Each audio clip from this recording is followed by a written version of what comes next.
Board தெரியும் மேலே இங்கே நின்னீங்கன்னா தான் போர்டு தெரியும். அப்போ தான் நீங்கள் மேலே நின்னா போர்டு இது ரெடியாப்பா அண்ணா ரெடிண்ணே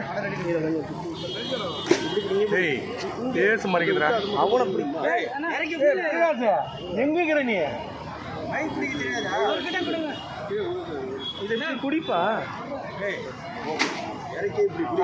தெரியாதா அவனா தெரியும் அவனுக்கு.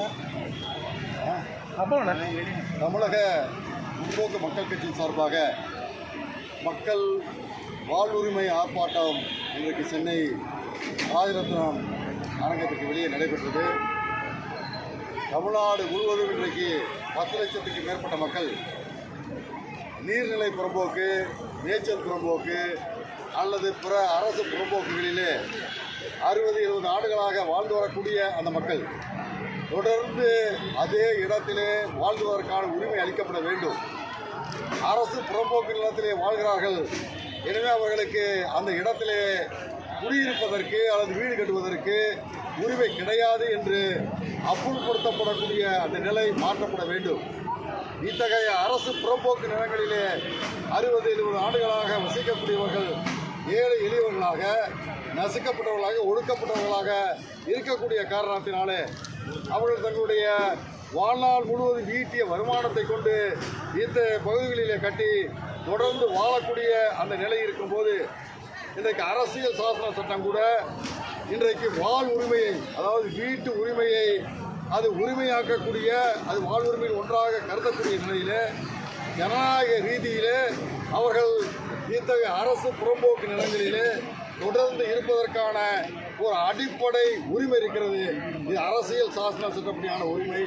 எனவே அந்த மக்களுக்கு தொடர்ந்து அங்கே வாழ்வதற்கான உரிமையை சட்டபூர்வமாக தமிழக அரசு வழங்க வேண்டும் என்பதை வலியுறுத்தி ஒரு ஆர்ப்பாட்டத்தை, ஒரு இயக்கத்தை தமிழக முற்போக்கு மக்கள் கட்சி நடத்தி வருகிறது.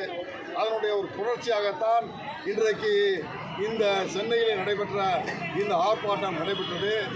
இந்த மக்களுடைய வாழ்வுரிமைக்கான ஆர்ப்பாட்டம் என்பது தமிழ்நாடு முழுவதும் தொடர்ந்து நடைபெற்று இந்த மக்கள் அதே பகுதியிலேயே, அதாவது அது எத்தகைய புறம்போக்கு நிலமாக இருந்தாலும் 60-70 ஆண்டுகளுக்கு மேலாக மக்கள் வாழ்ந்து வரக்கூடிய அந்த இடங்களை அவர்களுக்கே உரிமையாக்கக்கூடிய ஒரு நிலையை அரசு எடுக்கும் வரை எங்களுடைய இந்த போராட்டம், ஆர்ப்பாட்டம் தொடரும் என்பதை இந்த நேரத்தில் தெரிவித்து வருகிறேன். இந்த வருகின்ற 2026 சட்டசபை தேர்தலிலும் எங்களுடைய தமிழக முற்போக்கு மக்கள் கட்சியினுடைய முதன்மையாக கோரிக்கையாக மக்களுடைய வாழ் உரிமையை அடிப்படையாக கொண்ட இத்தகைய கோரிக்கைகளை முன்வைத்து இந்த தேர்தலிலே நாங்கள் செயல்படுவோம் என்பதை தெரிவித்துள்ளோம். பல கட்ட போராட்டம் ஏற்கனவே பண்ணியிருக்கீங்க, அரசு எந்த ஒரு நடவடிக்கை எடுத்து அதை நீ குறிப்பிட்டது போல தொடர்ந்து ஓராண்டு காலத்திற்கு மேலாக பல்வேறு வகையான போராட்டங்களை இதே அடிப்படையிலே தமிழக முற்போக்கு கட்சி நடத்தி வருகிறது.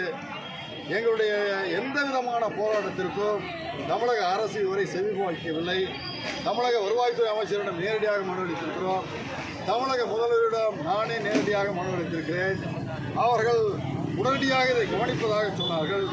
ஏழை எளிய மக்களுடைய இன்னல்கள் உடனடியாக நீக்கப்படும், அவர்களுக்கு பட்டா வழங்கப்படும், அதே இடத்திலே அவர்கள் வாழ்வதற்கான வழிவகை செய்யப்படும், மாற்று இடம் அளிக்கப்படும், மாற்று இட கொள்கையை அறிவிக்க வேண்டும் என்று கூட நாங்கள் கூறினோம்.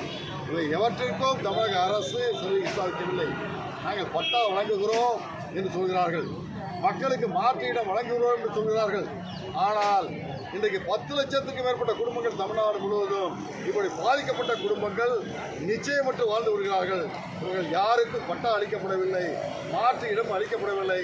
நிச்சயமற்ற தன்மையிலேயே தமிழகத்திலே 10 லட்சத்துக்கு மேற்பட்ட குடும்பங்கள் இருப்பது என்பது ஜனநாயகத்திற்கு இழிக்கப்படக்கூடிய மிகப்பெரிய கேடு, மனித உரிமைக்கு மீதான ஒரு அச்சுறுத்தல்.